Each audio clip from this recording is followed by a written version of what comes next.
Welcome to Voices of Adoption, where we share the unique perspective, actionable advice, and meaningful stories of birth parents, adoptees, adoptive families, and other members of the adoption community. I'm Donna Pope, your host, and I'm so glad that you're here.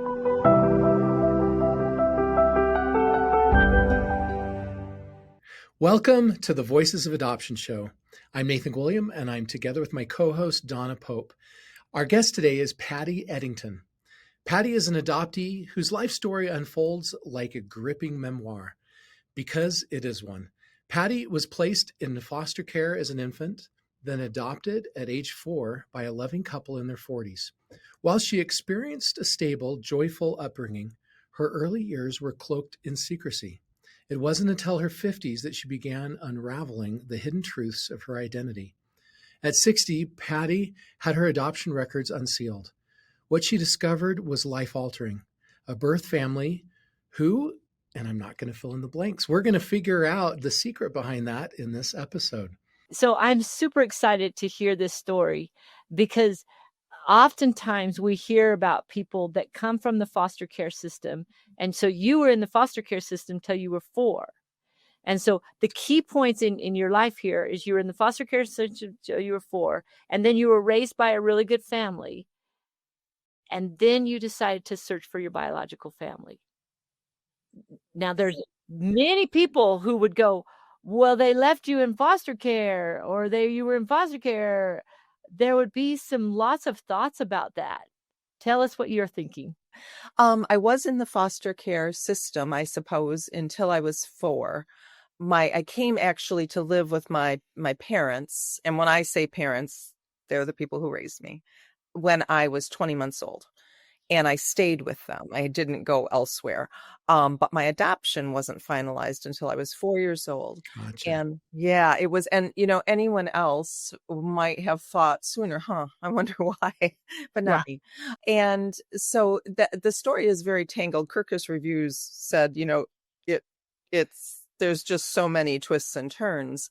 I didn't actually really intentionally almost ever go looking for my parents. I believed the story that I was told when I was growing up, which was I was a baby scoop era adoptee. And there was a lot of secrecy. Adoption records weren't open. And I believed the story, which was you were the cutest little baby in the Cabbage Patch. And Dad and I, they had tried for 17 years to either have a biological child or adopt a child. They had done many foster children, and they were incredibly loving, wonderful people. Because of that, I was always reticent to inquire too much. I didn't want to hurt their feelings. I didn't want them to think they weren't enough. Okay, we're going to stop there with that because we got to explore that question just a little bit deeper. That is incredibly common. So we hear it, but you love your mom and dad, but inside there's still this longing to know more about yourself. And you were concerned that it would hurt your parents. Oh, definitely. It was unspoken. In fact, I was a child. I may have misread. I write in the book, I didn't realize until I wrote the book, and I started working on it when I was 60, that I had never once in my entire life, and my dad lived until I was 50, I had never once in my entire life spoken about my adoption, that I was even adopted with my dad. I wondered about that, and I thought, well, I was just his kid. I did speak about it with my mother. There was never a time that I didn't know. I was told, I heard one of your guests say that they knew people that were never told, or they found out in some harmful way later. I always knew. And it was always something that was put out that I could ask about it.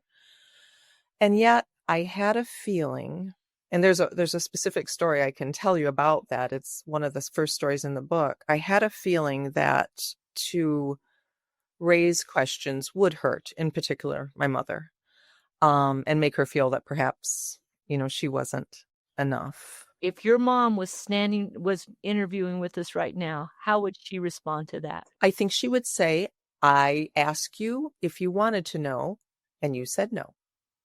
And that is absolutely true. And I don't know exactly how old I was. I'm going to say young to mid-teen. And I do remember her saying, would you like a little more information? And immediately, without thinking about it, I said, no, I'm good. I'm good. And I think that what I have advised when other people have asked what could they have done differently, I think I would say they could continue to ask. Ask at every stage of your child's life, because what they might not care about or say they don't care about when they're 7 might be different at 10 and 12 and 15 and 20. And my cousin, who's what her mother was my mother's sister and she was my godmother, told me just as I was writing the book, well, Mom said, she asked your mom and you said you didn't want to know anything. Yeah. So that's how that happened. I was in extreme denial, I think, about my curiosity. The story that always seems to make people go, what the heck?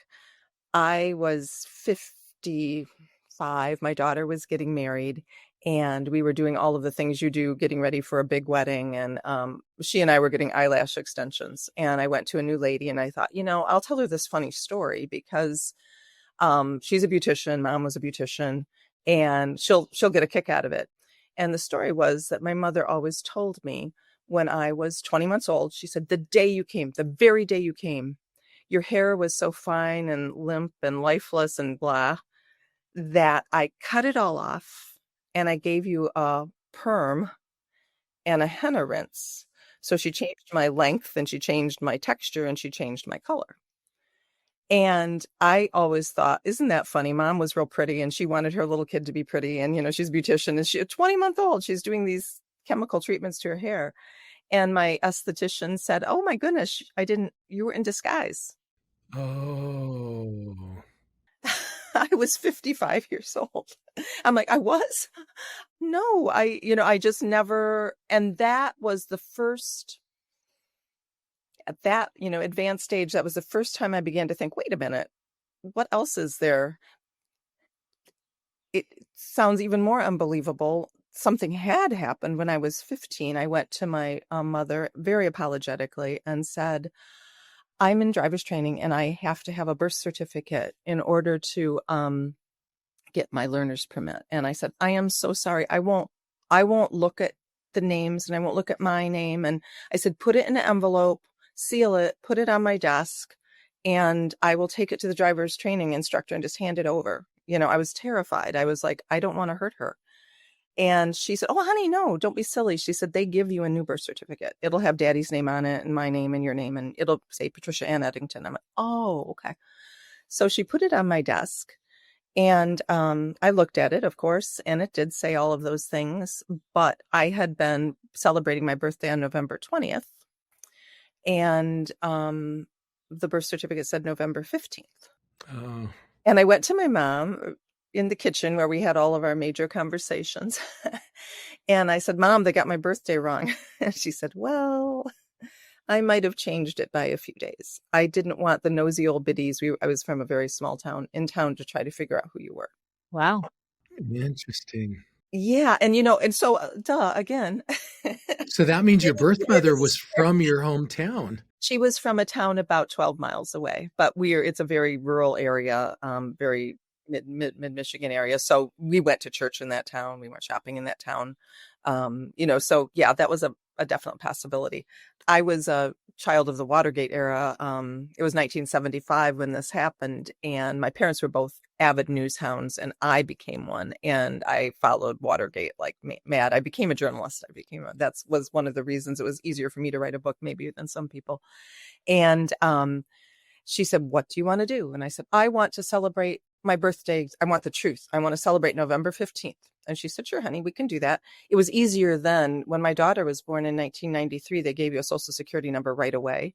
But in 1960, they didn't. You waited till you got your first job and I had to go and apply. So I hadn't done that yet. So I had no social security number. So there wasn't all of the paperwork you might think. We just changed it. So you say you had 3 birthdays. So you've now just told 2. Where's the 3rd one? So I celebrated that for many, many years. Of course, in fact, I still do that, and that is because it's, by the way, not the day I was born.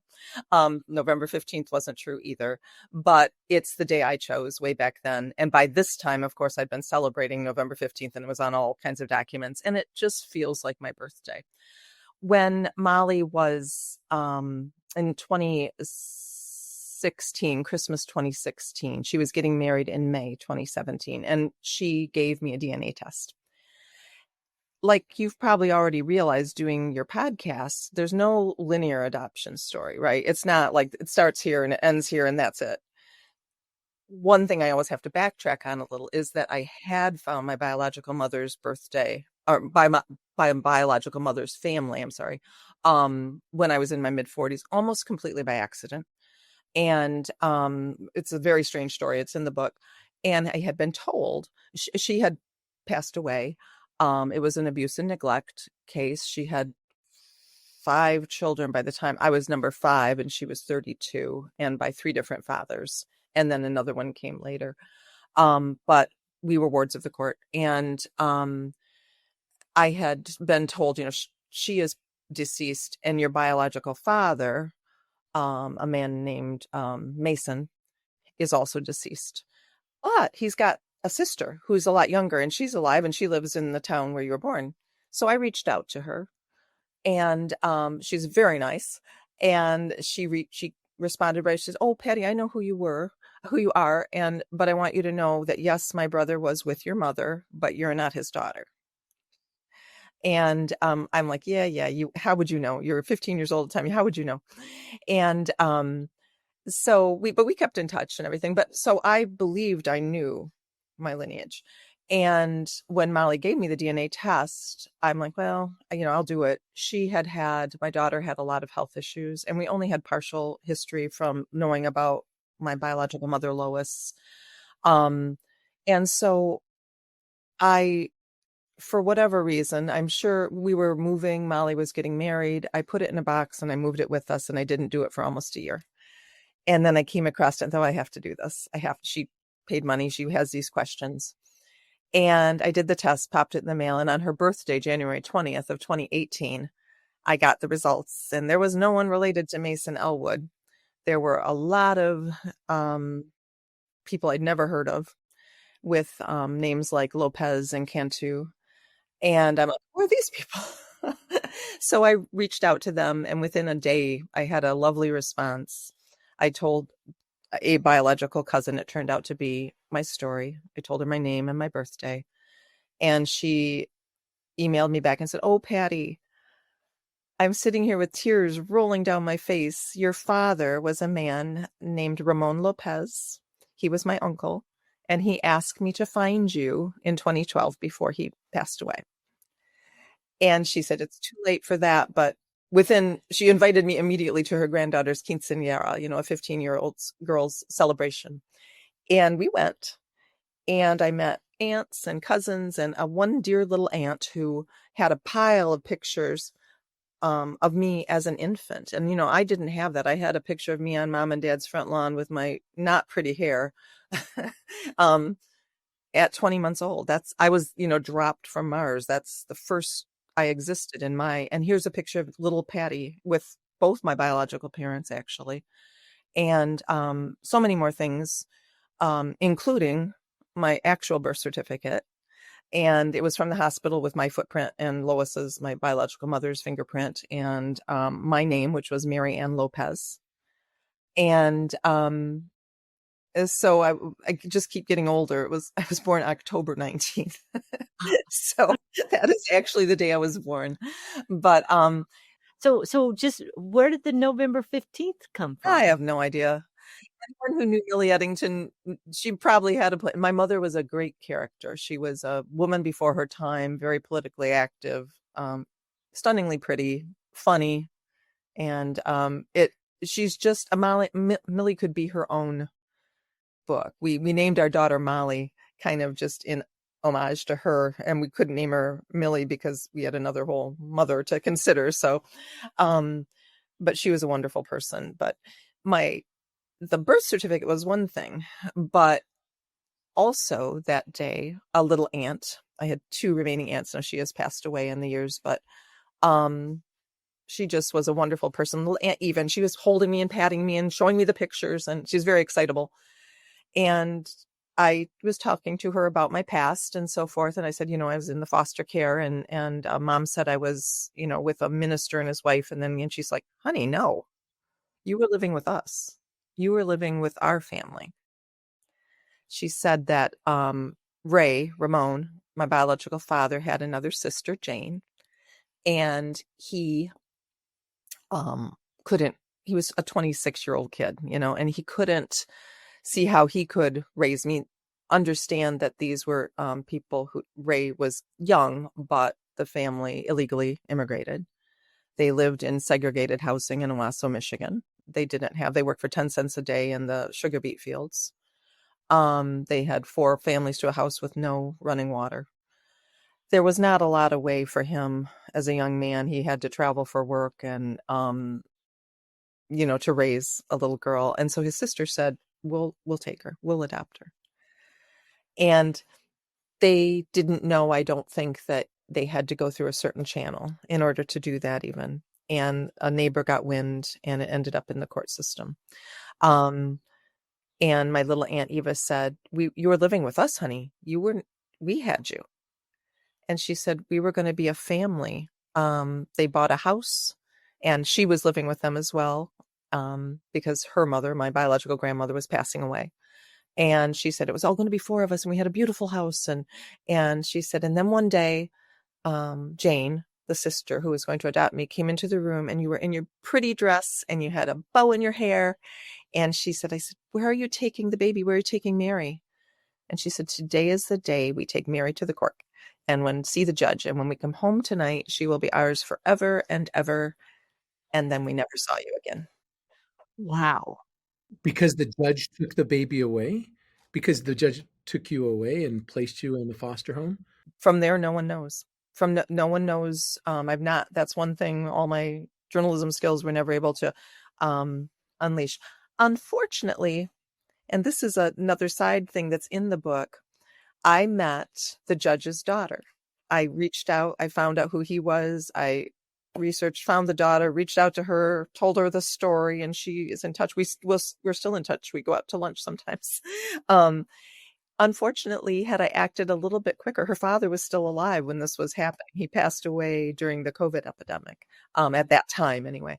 And so I maybe, whether he would have remembered one little kid's story, I don't know. I did get my adoption records from the court. That is a big part of the book. And the Aunt Eva saying, and then we never saw you again, the journalist in me. And finally, after all of those clues that I ignored all those years, finally the journalist in me said, I got to see what happened here. And I did the best I could. There are some things I did answer, some questions I did get answered, and some that I just couldn't. And one of the things was they told me they couldn't give me my abuse and neglect record. I don't know if there would have been anything more in that might have shed some light on what did they do, just take me that day, and what happened that day. She said I never came home again. Wow. So looking back on that, you can't even imagine how traumatic that may have been for that little 2-year-old. But how does it feel for you now as an adult?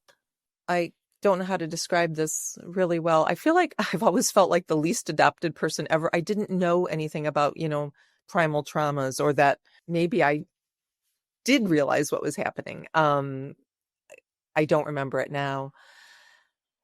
I have a lot of sympathy for that little kid. But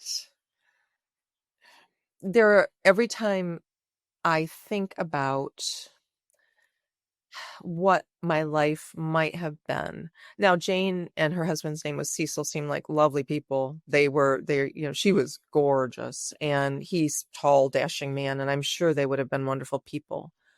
I still would have been a little mixed race kid in a town that Malcolm X wrote about. It was as they call it, Sunset Town. Don't go there after dark.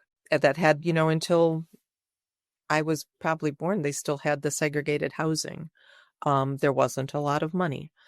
My last name would have been Lopez. And in a town like that, I'm not sure. I think there would have been love for sure. They seem like a very loving family. But it would have been a different life than I had. And, Ray would have been in and out. And as much as he carried a picture of me in his wallet, apparently, and would bring it out all the time to show people, this is my daughter. I couldn't raise her. But they would tell me, and he would do that every time he was drinking. So, I can't be sorry for how my life turned out. I'm sorry I didn't meet them. I'm sorry because, another sad part of the story is that beautiful aunt who wanted to adopt me then had a mental breakdown. She had already lost a child and then she lost another one. So lots of tragedy in the Well, it family. shows you how much you were loved. You were loved by that aunt so much she couldn't even handle the loss. And even your father, it sounds like your loss drove him to drinking. I mean, I'm not sure about that. I do know that my biological mother also had a problem with alcohol, and I'm not sure. I don't know that, but he did go on. He never, not quite true. He had another son a few years later, and that could be a whole book. But I was very much taken with my half brother, and he passed away last year. oh, And but we did have some fun visits, and his name was Paul Palmer, and his wonderful family. We still keep in touch. And I have some lovely nieces and so forth from my biological mother's side. In fact, I'm very close to one of them. We see her a couple times a year. And so it happened the way it had to happen, I think. And I try not to get into the I do have complete sympathy for Jane and Cecil. And I'm so sorry for Ray never, because he apparently really wanted to meet his daughter or see his daughter again. I don't have memory of it, so I can only be grateful. Like you say, I'm so glad that I was loved. I obviously had people who cared about me. For sure. And so we have this little 2-year-old was loved for that period of time, went to the judge, and for whatever reason, the judge determined that she was not, it wasn't in her best interest to stay in that home. Right. And so he ordered her to go into the foster care system, and then you were placed with your mom and dad. That's my understanding. Yeah. Yeah. Yeah. Not from the time I was, born, but at that time it must have happened. I'm so happy to have met the judge's daughter because she, one of the reasons that I wanted to look into the story after Aunt Eva told me that was I was concerned about racism. I was like, are they looking at my beautiful aunt and her family and then my pale little face and saying, no, I am absolutely sure from meeting the judge's daughter, son-in-law, family, and everything, it wasn't him. There was another reason that had to be. He was, for various reasons we don't need to go into, but he wouldn't have done that just because of that. So one of the reasons I wrote the book then and went to the court and had I didn't have to petition them. I was ready to do it, but I had to kind of jump through some hoops to get my own adoption record. And then when I went back to get see if I could also get the abuse and neglect record, the court people were very nice in Shiawassee County and very helpful. But when I came in, they came around me and said, hey, there's a whole nother part to my book that's the kind of big mystery of what happens once I find those court records. But they said, hey, we can't believe this happened, and we read this and I'm like, wait a minute. I had to jump through hoops to get the story of my life, at least the beginning of it, and you could just go in the back room and read it whenever you wanted to. So, I'm not a militant person about that, but I feel like there are still some inequities and some unfairness for people.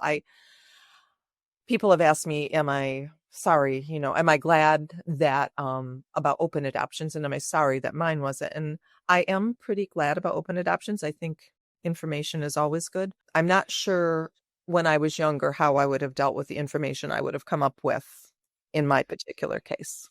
I've been a CASA volunteer, and which means I've sat in those hearings before. Okay. And I've stood up, and I've been assigned by judges to basically say, go do the research and make me a recommendation of what's in the best interest of this child.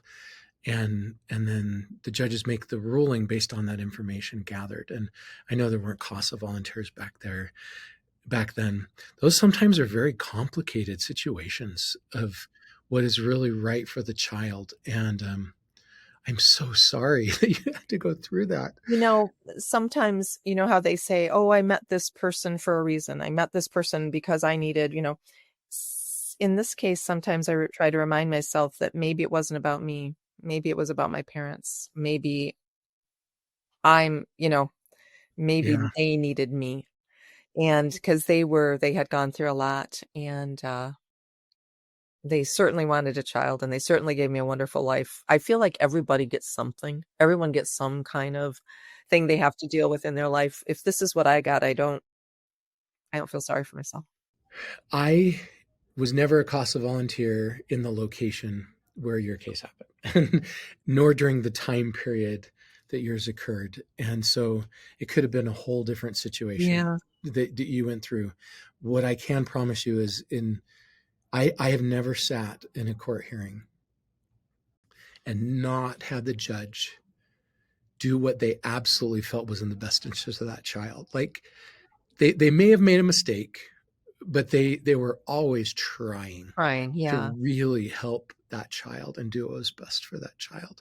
Having met this judge's family, his daughter, and I had her approve everything I put in the book, and I believe that fully. I know that he was doing the best he could, and I'm so sorry I didn't get to meet him. If I would have acted, I was reticent to reach out to them for some reason. I started doing my research in, January 2020, so I had a little time to write, and I think he passed away in like March or April or something. If I been a little quicker, I might have been able to say hi to him.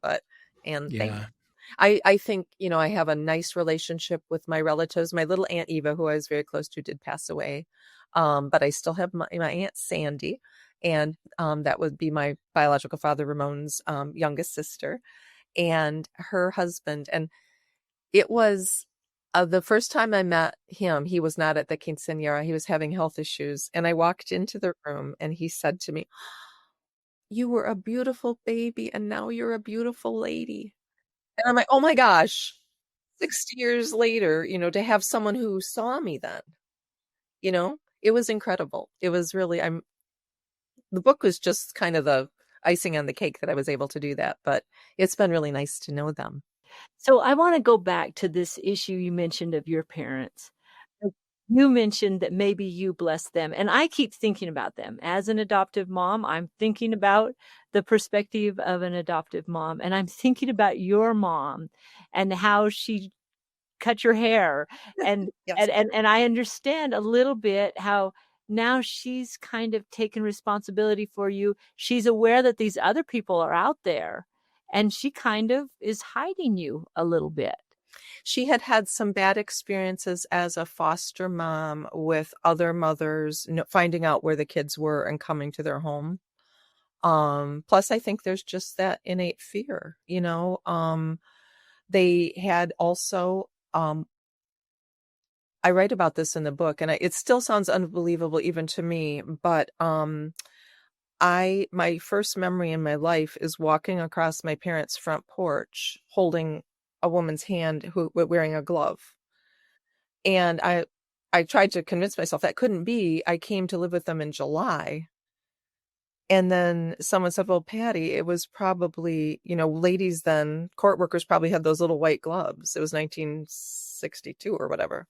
They probably were wearing like dress gloves or something. Oh, but I remember seeing my parents framed in the door with a little boy. And they were just like, it was like, welcome. And his name was Timmy, and he was also a foster child. And they were in the process of trying to adopt Timmy, and the court took him away. He was hearing impaired completely. And they decided it would be better to place him with a family that had experience with that.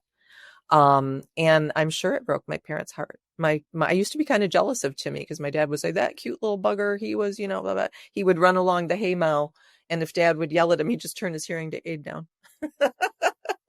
So I was kind of jealous of him. I'm like, he wanted Timmy. And of course he did. But so they had that loss. They had all the losses probably in trying to have a child, and plus the adoption loss. And I don't think I ever really understood until I was a journalism student at Michigan State, and I wrote a magazine article for a class on adoption, and I interviewed a young mother. One of my co-reporters at the State News, which is the Michigan State newspaper, gave me her sister's name. They had just adopted a child, and I called her, and she didn't sound very welcoming, but she said I could come and talk to her and interview her, and I did. And she told me when I got there, when you called, I thought you were the birth mother. Mm. So that fear, am I going to lose this child I've tried to have so desperately for so long? I'm sure. And so now you grow up, and now you're this 15-year-old, not really aware that there was a different birth certificate. You don't even know that. And maybe at some point your mom had said, do you want to know more? But for whatever reason, you're not jumping on that loyalty, confusion, all of those things. So when did you really want to know? Actually, not until I heard Aunt Eva say, and then we never saw you again. Mm. Because I did know enough about my biological mother's family and had been warned away by everybody involved. It was a very sad situation, and all of those siblings, with the exception of 2 that I'm not in touch with, it turned out badly for them. And they warned me against, having anything to do with any other relatives. So I believed them. And so we're writing the book. Everything was about adoption for a couple of years, but when you're living your life, it's not, you're living your life, you're raising your daughter. I have a job, I've got a husband, we've got pets, and you don't think about it all the time. And so it wasn't really until I heard that. And then it was more my social justice part of me, like, wait a minute, what happened in that courtroom? Why did this family suffer? So they didn't have the means to, hire a private investigator, and unfortunately Ray died, before DNA searches became the thing. He actually, besides his son Paul, who he did not raise either, he went on to have a long and loving relationship with a woman who had 8 daughters. So he got to play dad. They thought the world of him, and so I'm really happy about that, to know that he had that. And there's quite a bit about Ray in the book, and I didn't know him. I wish I could have met him. He had not much in common with Jim Eddington, my dad, but sometimes some things they had in common. Yeah. So one of the challenges that we face in the adoption community is, so you were in the 60s, you call it the 60s scoop, and people have called it that, where kids were scooped up and there was no information really shared, the adoptions were closed. And now we're moving into an era where adoptions are very open. And so the challenge is, if we're always trying to act in the best interest of the child, what is in the best interest of the child? I think that's so difficult because it's going to be different in every case. And I've thought about that a lot.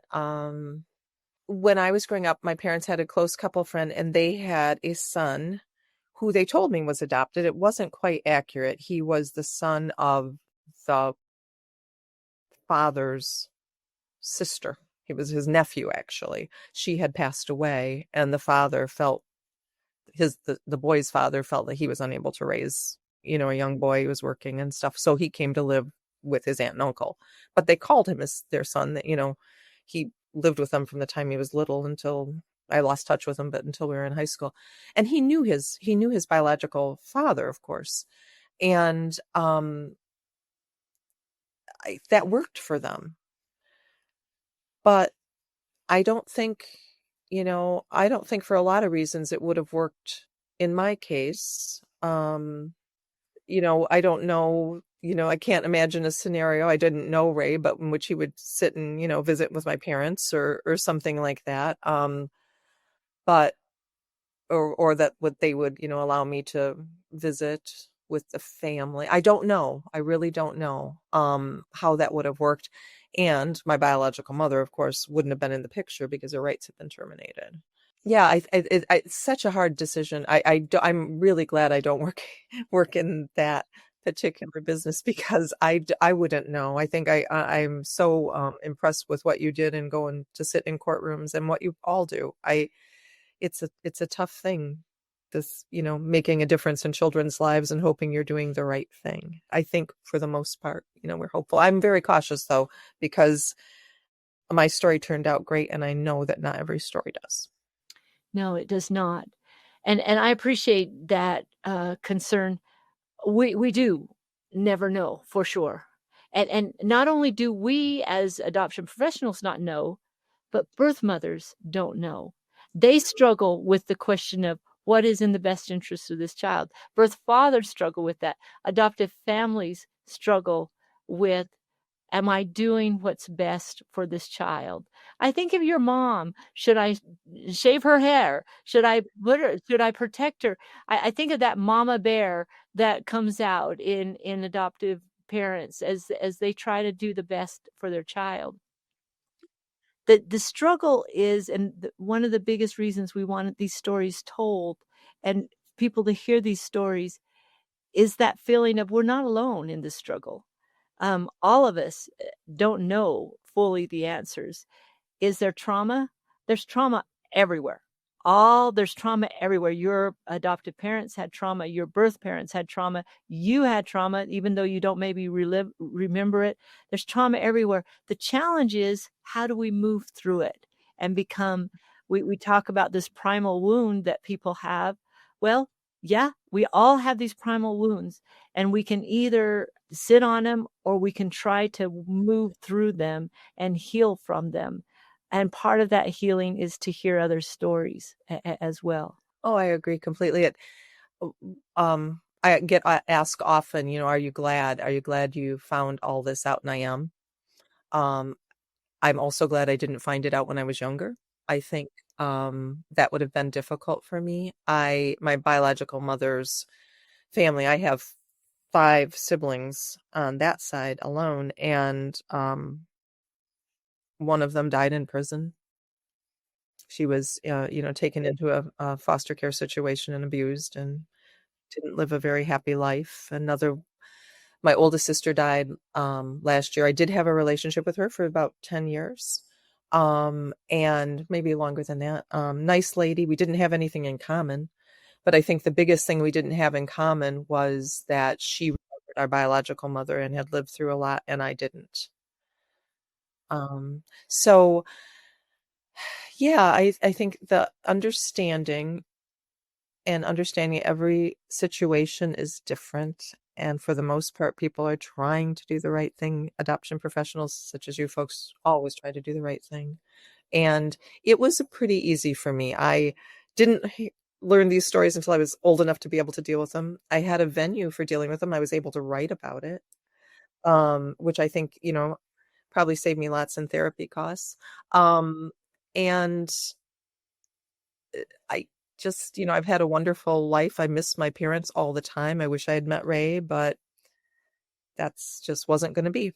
And hopefully he could feel or sense that everything was okay. I hope he did. Patti, thank you so much for telling your story. This has been wonderful. Patti, what is the one? Every child is. This is the one thing that's standing out most to me. Every child is different, and even choosing what's in the best interest of the child is different in different situations because of the child. If you were in that situation, what would you have done differently? And knowing what you know now. For my parents that raised me, I would say, and someone did ask me that, they were adopting 2 children and they came to me and said, what one thing could I do? And what I said before, I think, tell them it's perfectly natural to be curious. That is just part of life. Of course, it's hard to know where you're going or who you are if you don't know where you came from. It's like I say, that picture I was just dropped there. That was the first, I'm like, it was stunning to me to see me as an infant at a few days old. I had all this dark hair and my little legs were like this. And the photo is sad too. My biological parents are sitting together with their arms around each other, and I'm off on a table. And there's a bottle propped up beside me. I was probably 5 days old. I probably had just come home from the hospital. And my birth mother is barefoot. And I was born in either October or November, right? So in October, it was probably, and she's like in a house dress and barefoot. And it was a situation, there was obviously poverty.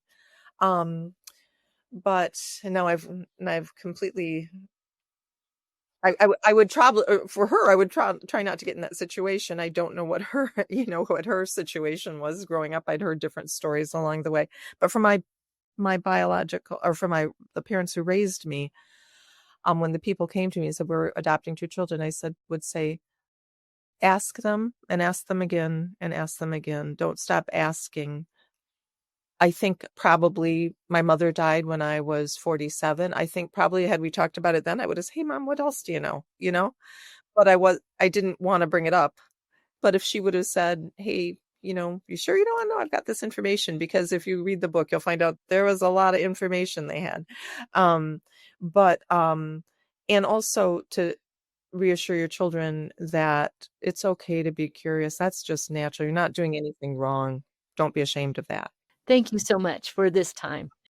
You guys, it was a very nice conversation. I appreciated it. Good luck with the podcast. Thanks, Patti. Thank you for listening to Voices of Adoption. I'm Donna Pope. Every voice in the adoption triad deserves to be heard and understood. Visit voicesofadoption.org to subscribe and access our additional resources. And join us next time as we continue to build bridges through conversation.